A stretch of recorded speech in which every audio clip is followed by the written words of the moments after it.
Ayun yung mura. Lola, saan ang mura ng fruits, diba? Sale na yan. 29 lang. Mamaya babalik ako dyan. Kakain muna ako ng rice doon. Na set na siya. Set na siya. May carne na. Yung Japanese store ba dyan? Ito ako. Ito ako kakain, Lola. Ayun. Open kasi yan. Until midnight. Ito Japanese yan. Ito Japanese rice yan.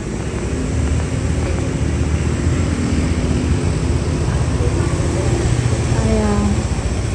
Teka na, antayin ko na si Papa. Where's the grandpapa? Ayan ang itsura.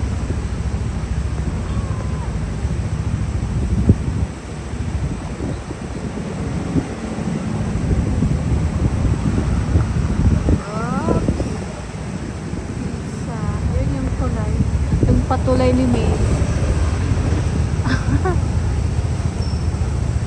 Ayun o, sarap. Ah, selo.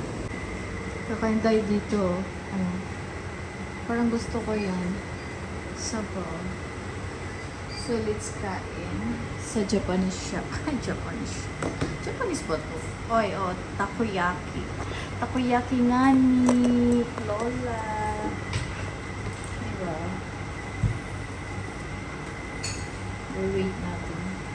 Kung natin order. So, ganon.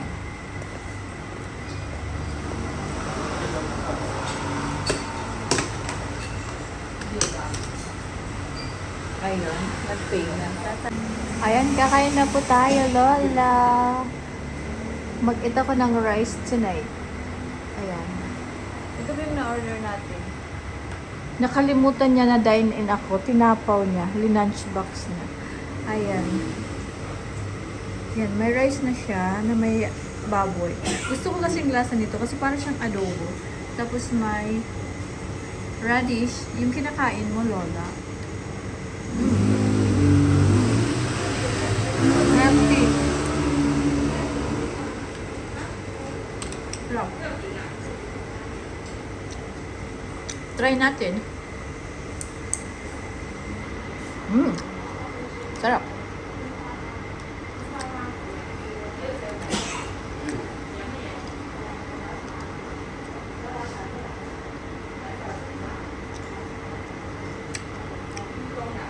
Yummy siya. Parang luya yung nakain ko, ah. Parang luya yung nakain ko, ah. Yung aking kamay, oh, parang pang maliit na bata. Maiksi. Diwindi. Try mo, Lola. Rice with cherry.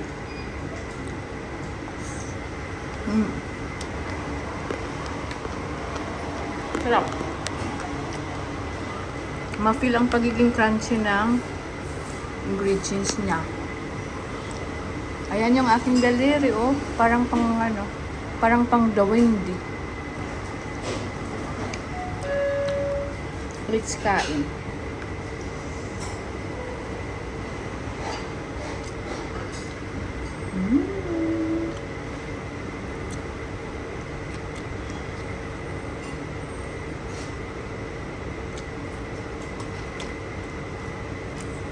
Magkukutsara tayo. Magja-Japanese kutsara.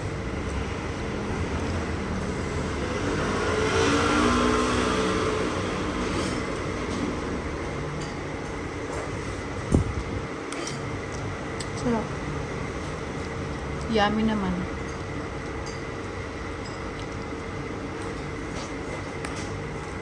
Bakit naging mukhang bata na? Bakit nahuhulog yung rice?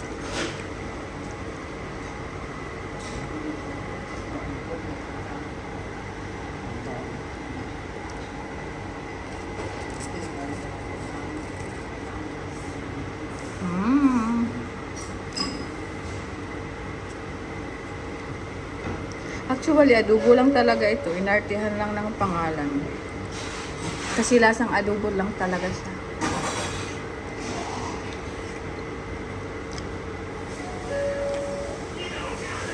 Ah.